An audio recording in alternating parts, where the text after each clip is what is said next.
Gros plan sur Laodicée. Laodicée reçoit un conseil. Le conseil de Dieu par Jésus à l'ange de Laodicée pour l'église de Laodicée. Eh bien, ce conseil se trouve dans Apocalypse chapitre 3 et le verset 18.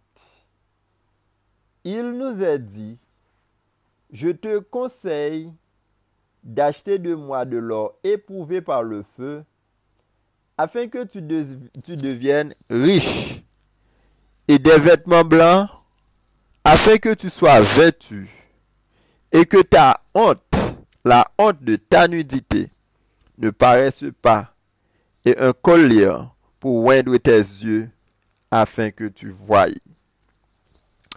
Prions notre Dieu. Notre Dieu qui est aux cieux, nous tenons à te bénir, à te glorifier, à t'exalter, à te magnifier car tu les mérites. Nous te demandons pardon pour les péchés que nous avons commis. Nous allons présenter ta parole. S'il te plaît, fais-nous voir ta face par ton Saint-Esprit. Imprègne-nous, bénis-nous, dirige ce moment de partage. Sois avec chacun qui va écouter ce message. Entends nos cris, exauce-nous. Au nom de Jésus, notre grand frère, l'homme de Nazareth, nous te prions. Amen. Laodicée reçoit un conseil. Nous allons voir. Déjà, on avait vu une première partie dans cette présentation. Et aujourd'hui, nous avons le privilège d'en continuer. Donc, nous vous demandons l'attention de bien écouter et de bien déguster ce plat spirituel. Le pain, la manne du ciel, le pain du ciel, la manne du ciel et la nourriture des anges. Allons-y. Écoutons Jésus, pas moi, mais ton Jésus. Écoutons-le. Jésus nous dit, je te conseille d'acheter de moi de l'or éprouvé par le feu, afin que tu deviennes riche, et des vêtements blancs, afin que tu sois vêtu, et que la honte de ta nudité, ne paraisse pas, et un collier pour oindre tes yeux, afin que tu voies. Remarquez bien. Dans le texte, Jésus tutoie son Église. Cela veut dire que, d'après Matthieu 7, verset 21, quand Jésus prononça cette parole, celui-là seul qui fait la volonté de mon Père qui est dans les cieux, donc Jésus s'adresse à celui-là seul qui fait la volonté de notre Dieu qui est aux cieux. Voilà. Donc,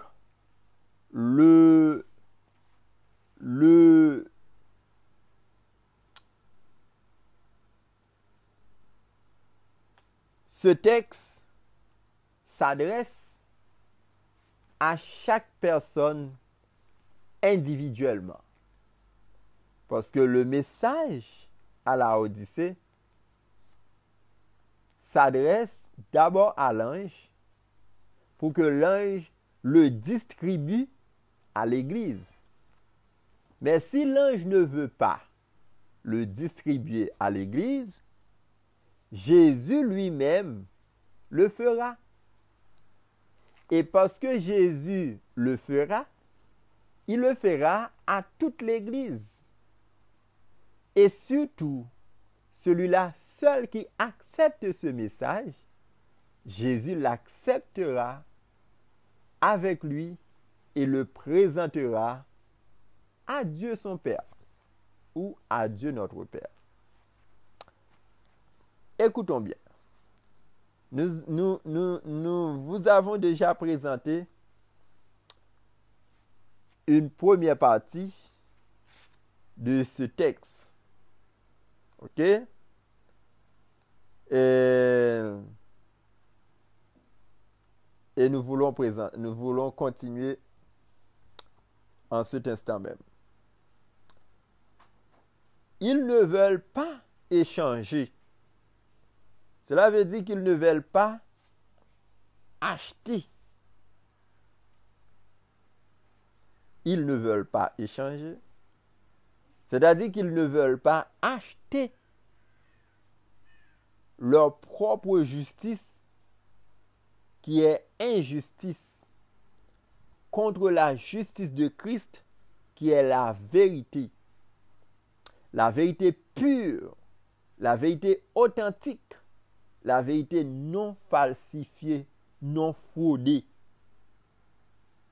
Testimonies to Ministers, page 65.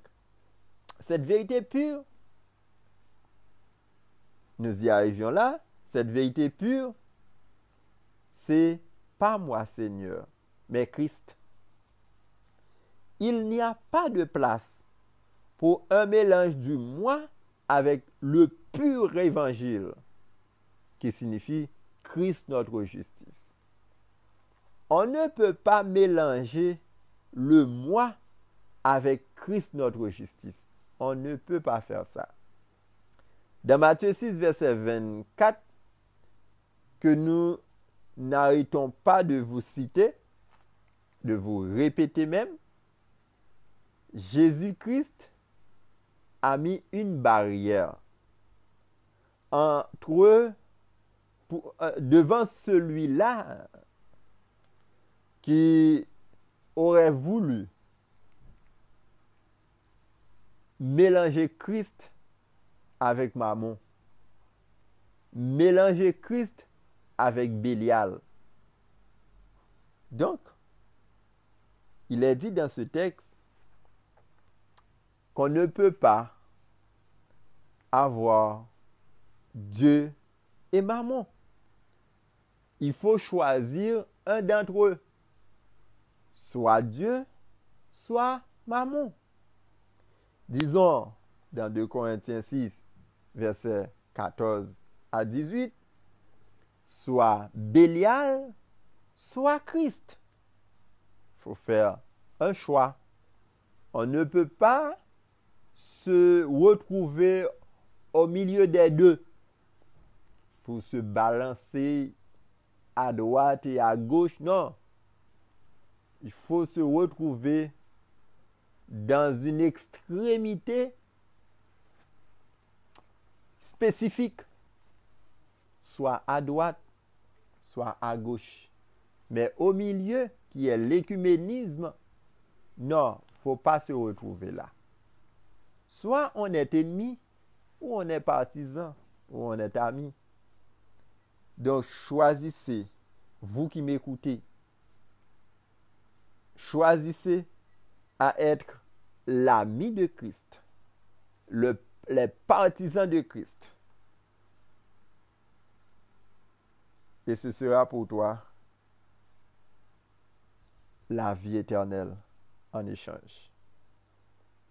S'il y a eu quelqu'un dans l'église juive qui fut célèbre par sa propre justice, qui eut droit à un magnifique succès, nous pouvons citer le nom de Paul avant sa conversion. Paul après sa conversion, mais Saul avant sa conversion, qui deviendra bientôt Saul.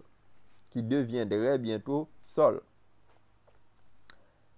Dans les versets 4 et 5, 6 de l'Épître aux Philippiens, chapitre 3,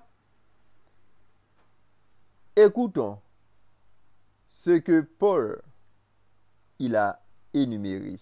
Oh, il a prononcé.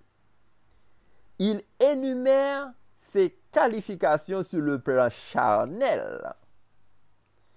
Paul nous disait qui il était avant, comment il s'appelait avant et comment il vivait, comment il agissait, comment il comprenait, comment il considérait l'Église de Christ.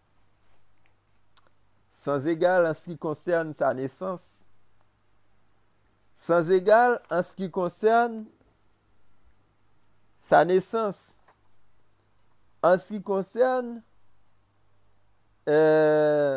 son statut de pharisien, disons ses performances même à l'égard de la loi. Il dit même que ce fut son zèle pour Dieu qui l'amena à persécuter l'Église lorsqu'il s'appelait Saul. Donc, il aimait Dieu d'après lui. C'est pourquoi il persécutait l'Église. Il aimait Dieu d'après lui. C'est pourquoi il tuait les chrétiens. Il aimait Dieu d'après lui. C'est pourquoi il était l'un des protagonistes, l'un des meneurs dans la tuerie dans la lapidation d'Étienne. Il dit même que ce fut son zèle pour Dieu qui l'amena à persécuter l'Église de Dieu, les enfants de Christ. Pourtant, Paul voulut renoncer à tous ses succès pour croire. Paul voulut faire tout cela, ce grand sacrifice, afin de recevoir la justice de Christ. Donc, Paul remarqua ou bien découvrit que comment était-il ou bien comment fut-il et l'enfant de Dieu, un ouvrier de Dieu, tandis qu'il persécuta les enfants, tandis qu'il persécutait de préférence l'Église de Dieu qui sont les enfants de Christ. Paul disait, « J'étais brûlant pour toi, Seigneur, et quand je persécutais l'Église, je ne me rebellais pas contre toi.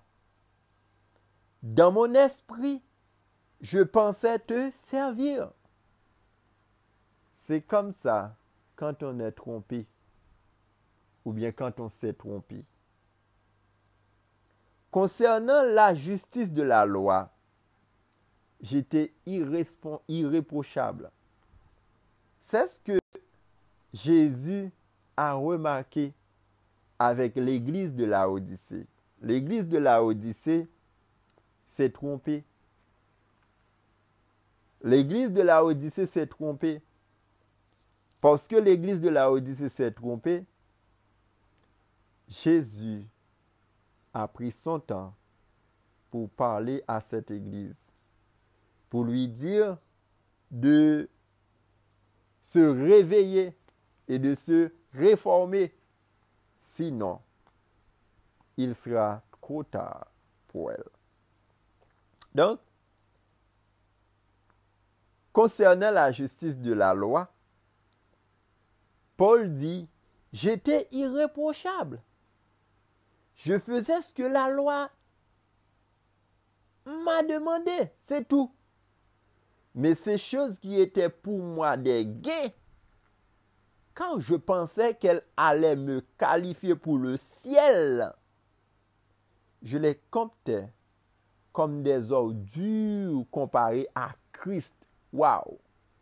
Lorsque Paul fit sa rencontre avec la vérité présente sur la route de Damas, sur le chemin de Damas, il était sur la route, il était en route pour aller persécuter l'église de Christ. L'église de la vérité présente. Et sur le chemin de Damas, il a rencontré avec la vérité présente. Et cette vérité l'illuminait. Cette vérité qui est Jésus, l'évangile éternel de l'Apocalypse chapitre 14, l'illuminait. Et qu'a fait Paul? Qu'est-ce que Paul il a fait? Qu'est-ce qu'il faisait, Paul? Est-ce qu'il résistait? Ou est-ce que Paul obéissait normalement à la demande de cette belle vérité présente, qui est Jésus, l'évangile éternel de l'Apocalypse chapitre 14, verset 6. Il voulait renoncer à tous ses succès en échange de la justice de Christ. Voilà ce que c'est acheter. Il ajoute sans doute, je regarde toutes ces choses comme une perte à cause de l'excellence de la connaissance de Christ Jésus. Il n'a pas dit notre Seigneur. Il n'a pas dit Jésus, l'excellence de Christ Jésus, l'excellence de la connaissance de Christ Jésus, notre Seigneur, notre Seigneur ou votre Seigneur. Il a dit mon Seigneur. Pour lui, j'ai souffert. Toujours Philippiens 3, verset 8. Donc il a accepté la vérité présente sur la route de Damas. Vous qui nous entendez là où vous êtes actuellement, est-ce que vous êtes prêts d'accepter la vérité présente? Est-ce que vous êtes prêts de renoncer à votre Dieu trinitaire pour accepter Jésus, l'évangile éternel de l'Apocalypse 14, verset 6, pour accepter Jésus, la vérité éternelle? La question est à vous. Et vous avez le droit de choisir, de répondre par oui ou par non, de choisir d'acheter cet or éprouvé par le feu de la main de Christ. Ou bien vous avez aussi le droit de dire non. Mais ce que nous vous conseillons, c'est d'accepter de faire comme Paul, de faire comme Saul, qui voulait seulement renoncer à ce qu'il était avant, afin d'accepter la vérité présente sur la route de Damas. Voilà ce que c'est acheter. Acheter, c'est échanger. C'est le synonyme d'échanger avec Christ ce que tu as de mauvais en toi. Ce que vous avez de mauvais en vous. Ce que nous avons de mauvais en nous. Nos défauts. Notre moi notre ego. Christ nous les demande. Dans le livre de Matthieu, chapitre 11, verset 28,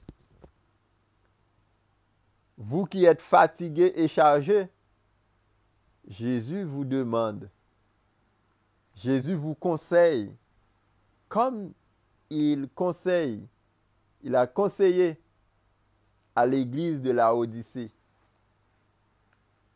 comme il a conseillé à Laodicée, ou bien à l'église de Laodicée, d'échanger avec lui. L'église de Laodicée, à chaque personne qui fait profession de foi, ou bien qui fait profession d'être un membre de cette église, Christ vous appelle. Christ vous appelle d'échanger avec lui cette fausse justice que vous avez, cette propre justice que vous avez. C'est pourquoi il a dit au peuple juif et à tout le monde, d'abord au peuple juif, à l'Israël charnel, celui qui croira et qui sera baptisé sera sauvé. Mais celui qui ne croira pas, il sera condamné. Notons que cet échange entraîne une souffrance. Cet échange blesse notre orgueil individuel et collectif.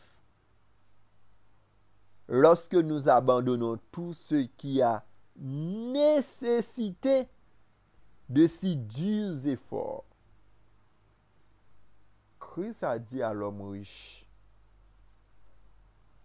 allez, va, vends tout ce que tu as et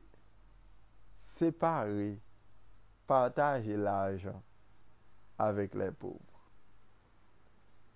Christ voulait demander à l'homme riche son cœur, puisque son cœur se trouvait dans ses richesses. Alors Christ demanda à l'homme riche, donne-moi ton cœur. Si vous n'avez plus de richesse, eh bien, vous serez sans rien, vous serez seul. Vous n'allez pas croire en rien terrestre et peut-être vous m'accepterez. Donc, donne-moi ton cœur. Donnez-moi votre cœur. L'homme riche. Et vous connaissez le reste de l'histoire, le reste de la parabole de préférence. Notons que cet échange entraîne une souffrance. Échanger avec Christ ce que j'ai pour ce qu'il me donnera en retour, cela suscite une souffrance. La souffrance, elle est dans cette question. Comment me détacherai-je avec mes coutumes, avec mes habitudes, avec mes iniquités, avec mes péchés, avec mes défauts, avec mes œuvres de la loi? Comment m'en détacherai-je? La souffrance se trouve là dans cette question.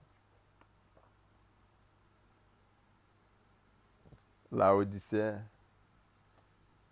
vous voyez?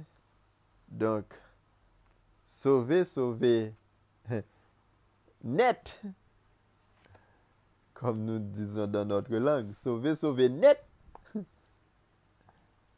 sauvé une fois pour toutes, ça n'existe pas dans la Bible. Il faut persévérer jusqu'à la fin. Alors Christ nous demande d'échanger notre propre justice à la sienne. Lui seul peut nous sauver définitivement. Et Paul, qui nous dit d'être ses imitateurs, il l'a fait. Pourquoi pas nous? François, donne à Jésus ton cœur. Échange ton cœur de pierre contre celui que Jésus va te donner en retour. Vous qui m'écoutez, acceptez d'échanger vos cœurs de pierre contre celui que Jésus va te donner en retour.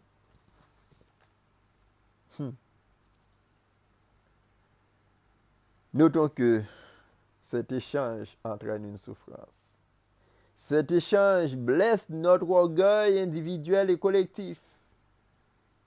Lorsque nous abandonnons tout ce qui a nécessité de si durs efforts, la Bible le dit clairement. Pour lui, c'est-à-dire Christ, j'ai souffert la perte de toutes ces choses et je les compte comme de la boue pour pouvoir gagner Christ. Philippiens 3, verset 8. Voilà comment Paul, il a parlé. Voilà comment il s'exprima. Soyons les imitateurs de Paul.